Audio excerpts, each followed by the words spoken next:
नमस्कार दोस्तों, मैं हूं संतोष पाठक और आप लोग देखना शुरू कर चुके हैं संतोष पाठक ऑफिशियल यूट्यूब प्लेटफॉर्म।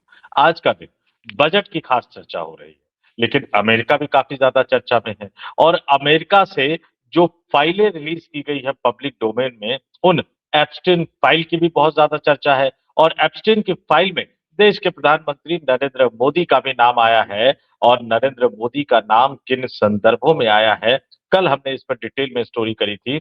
आप वहां पर जाकर देख सकते हैं। लेकिन आज बात देश के प्रधानमंत्री नरेंद्र मोदी के लाडले मंत्री की, जिनका कनेक्शन प्रधानमंत्री नरेंद्र मोदी से भी है और जिनका कनेक्शन अमेरिका से भी आ जाता है, क्योंकि देश के प्रधानमंत्री नरेंद्र मोदी ने उन्हें अमेरिका के साथ ट्रेड डील की बातचीत करने की जिम्मेदारी सौंपी है। लेकिन वो मंत्री साहब फंस गए, बुरी तरह से फंस गए और इतनी बुरी तरह से फंस गए कि उनको माफी मांगकर अपने आप को बचाना पड़ा, यानी अपने आप को बचाने के लिए लोगों से माफी भी मांगनी पड़ी।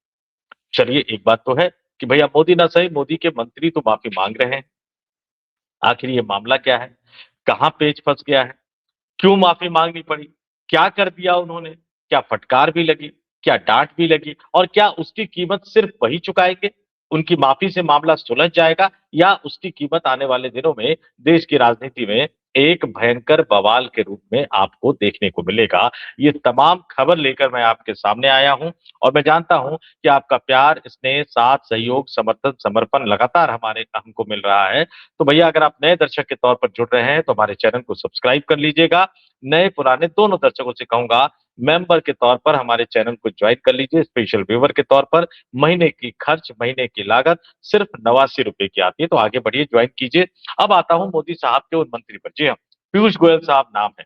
भारतीय जनता पार्टी के कोषाध्यक्ष रह चुके हैं। कोषाध्यक्ष वो जो पैसों का हिसाब किताब संभालते हैं और देश की वर्तमान नरेंद्र मोदी की सरकार में ये कॉमर्स एंड इंडस्ट्री मिनिस्टर है। Commerce and industry. अब कितनी इंडस्ट्री, कैसे इंडस्ट्री, ये मत पूछिएगा। फिलहाल कॉमर्स पे फोकस करता हूं। एज ए कॉमर्स मंत्री ये लगातार अमेरिका के दौरे पर जा रहे हैं। देश के अलग अलग, दुनिया के, माफ कीजिएगा, दुनिया के अलग अलग देशों के दौरे पर जा रहे हैं, क्योंकि जो ट्रेड डील भारत को जो बातचीत करनी है, वो ट्रेड डील में चूंकि मंत्रालय इनका आता है तो ये लगे हुए भैया, प्रधानमंत्री भी लगे हुए, विदेश मंत्री भी लगे हुए, ये भी लगे हुए हैं। तो ये अमेरिका भी जा रहे हैं, लगातार बार-बार बातचीत हो रही है। ये अमेरिका जा रहे हैं, अमेरिका से अधिकारी यहाँ आ रहे हैं, लेकिन अभी तक अमेरिका के साथ ट्रेड डील पर कोई सहमति नहीं हो पाई है। अमेरिका के राष्ट्रपति डेली कुछ ना कुछ उलूल-जुलूल बयान देते रहते हैं। आज तो उन्होंने उस बात का भी खुलासा कर दिया कि भैया वेनेजुएला से भारत जो है वो तेल खरीदेगा। अच्छा, उस बात का ऐलान भी हमारी सरकार नहीं कर रही है। आज तो सोशल मीडिया पर कई लोग बयान कर रहे थे कि भैया बजट की आलोचना मत करो, कटाक्ष करते हुए लोग कह रहे थे। गनीमत मानो कि भारत का बजट भारत की वित्त मंत्री निर्मला सीतारमन ने तो पेश किया। पता लगे वो किसी हवाई जहाज में इंटरव्यू देते हुए सारा खुलासा डोनाल्ड ट्रंप करते। ये कटाक्ष अपने आप में बता रहा है कि देश के लोगों में किस तरह की भावना घर करती जा रही है। तो मैं बगैर कोई समय बताए सीधे पीयूष गोयल साहब पे आता हूं।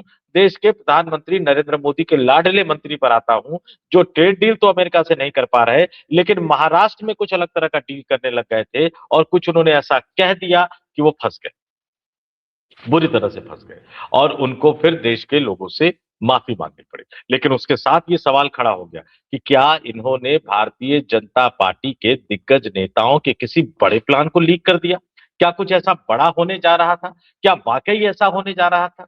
ये भी कहा जा रहा है कि ये बयान इनको 2 दिन बाद या 3 दिन बाद तो देने के लिए तैयार नहीं करवाया था। कहीं ऐसा तो नहीं कि बजट को समझने की आपाधापी में अचानक इनके मुंह से कुछ गलत निकल गया?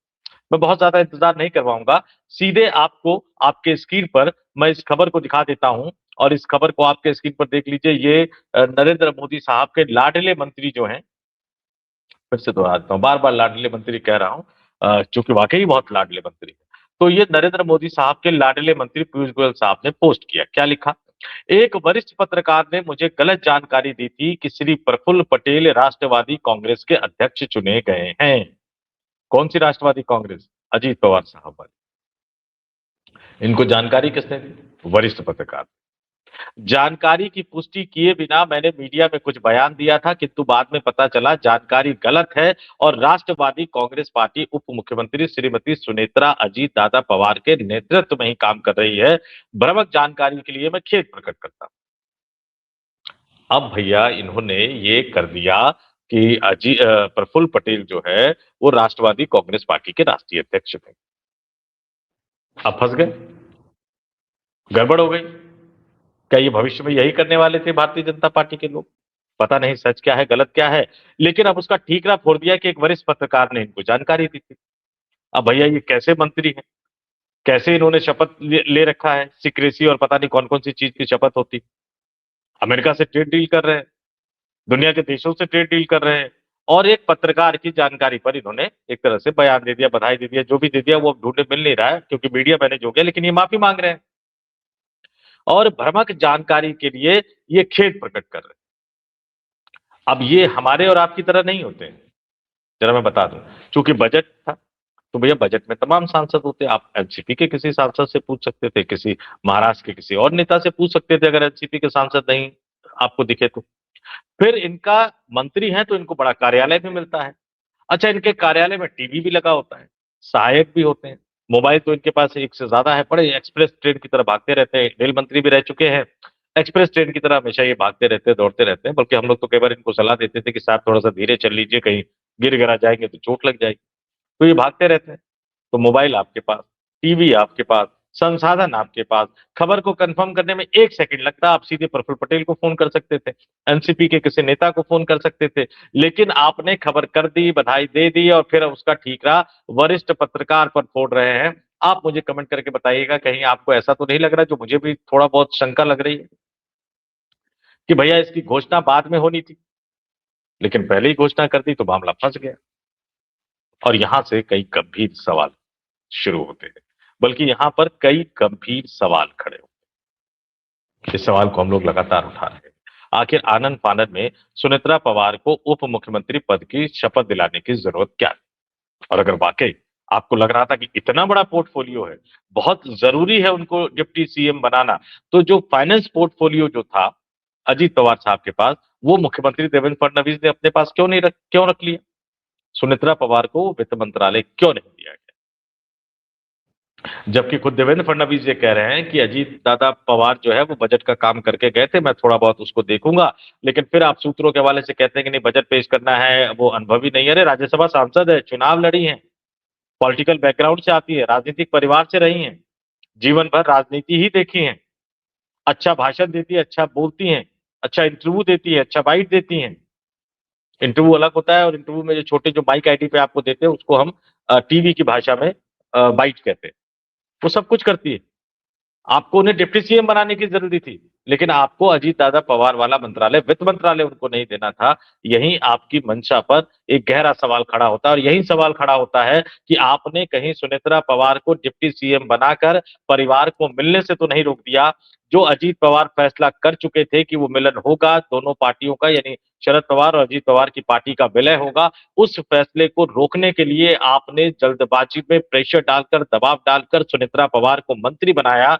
लेकिन आपको जब ये लगा कि सुनेत्रा पवार कभी भी पलट कर जा सकती हैं, क्योंकि फैमिली का प्रेशर होगा, पारिवारिक दबाव होगा, तो फिर आपने सोचा कि अब ठीक है उनको डिप्टी सीएम बना दिया, लेकिन पार्टी को तो अपने कब्जे में ले लो। तो क्या कहीं ऐसी रणनीति तो नहीं थी कि प्रफुल्ल पटेल को एनसीपी अजीत पवार गुट का राष्ट्रीय अध्यक्ष बनाकर बीजेपी हमेशा हमेशा के लिए पार्टी को अपने कब्जे में रख लेती?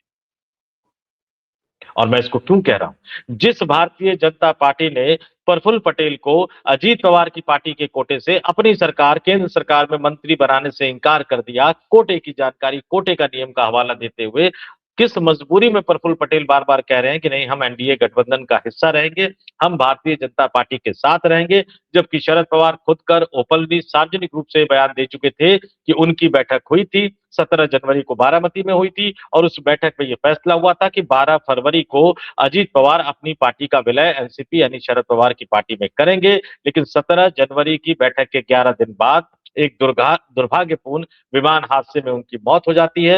यानी जिस दिन विलय होना था 12 फरवरी को, उससे 15 दिन पहले एक दुर्भाग्यपूर्ण विमान हादसे में उनकी मौत हो जाती है। और उसके बाद फिर आनन फानन में तमाम हिंदू धर्म की परंपराओं का परवाह किए, सनातनी परंपराओं की परवाह किए, तेरहवीं हुए बिना ही एक महिला जिसने सिर्फ कुछ घंटे पहले अपना पति खोया था, उनको उनके पति की मृत्यु के चौथे दिन ही विधायक दल का नेता चुन लिया जाता है, उप मुख्यमंत्री पद की शपथ दिला दी जाती है, और देश के प्रधानमंत्री नरेंद्र मोदी, भारतीय जनता पार्टी के राष्ट्रीय अध्यक्ष नितिन नवीन उत्तर प्रदेश के मुख्यमंत्री योगी आदित्यनाथ समेत तमाम भारतीय जनता पार्टी के नेता और बीजेपी शासित राज्यों के मुख्यमंत्री उनको बधाई देते हुए नजर आते हैं उप मुख्यमंत्री बनने की, जिस महिला ने 4 दिन पहले ही अपने पति को खोया।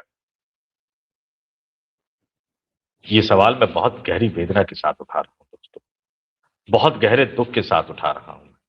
आखिर ऐसी क्या जल्दबाजी थी? जल्दबाजी इसलिए थी क्योंकि आपको लगा कि अगर परिवार का विलय हो जाएगा, अगर शरद पवार और अजीत पवार का परिवार एक साथ आ जाएगा, तो फिर वो आपके गठबंधन से बाहर निकल जाएंगे और फिर एकनाथ शिंदे जो लगातार अपने आप को अपमानित महसूस कर रहे हैं क्योंकि आपने मुख्यमंत्री से उनको उप मुख्यमंत्री बना दिया, वो भी बाहर निकल जाएंगे। आपकी महाराष्ट्र की सरकार गिर जाएगी और आने वाले दिनों में आपकी दिल्ली की सरकार पर भी असर पड़ेगा।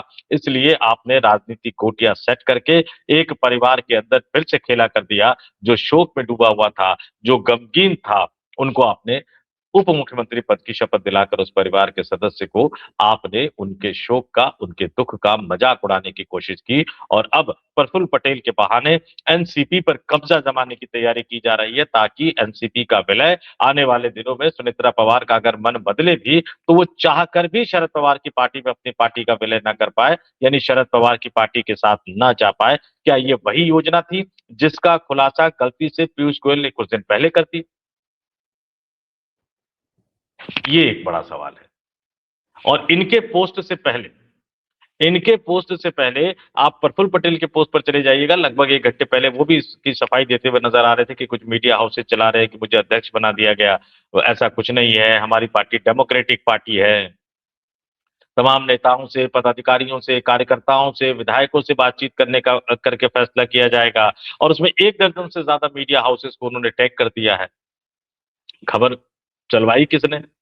टैग मीडिया हाउस को कर दिया।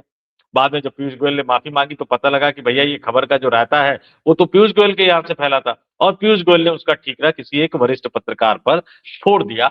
अब नाम भी बता देते तो ज्यादा अच्छा रहता ताकि बाकी लोग सजग रहते कि भैया आप इन वरिष्ठ पत्रकार की खबर पर भरोसा मत करना, ये पता नहीं क्या क्या खबर देते, मंत्री तक भी तक को ये बरगला देते हैं, झूठी खबर दे देते हैं। तो हमारी और आपकी तो बिसात क्या है, हमारी और आपकी तो औकात क्या है। ये खबर बहुत बड़ी है। माफी से क्या आपको लगता है कि आने वाले दिनों में एनसीपी अजीत पवार के गुट की पार्टी पर सुनेत्रा पवार ही प्रभारी रहेंगी या कहीं ऐसा तो नहीं है कि कुछ समय के लिए इरादा टल जाएगा और 10 दिन बाद, 15 दिन बाद, 20 दिन बाद किसी तरह की परिस्थिति बनाकर ये फैसला किया जाएगा कि नहीं पार्टी को राष्ट्रीय स्तर पे बढ़ाना है, तो कोई नेता ऐसा चाहिए जो दिल्ली में बैठ के काम करे, तो फिर राष्ट्रीय अध्यक्ष बना दो। अरे राष्ट्रीय कार्यकारी अध्यक्ष तो अजीत दादा पवार ने पहले ही उनको बना रखा था, फिर राष्ट्रीय अध्यक्ष बनने की जल्दबाजी क्यों?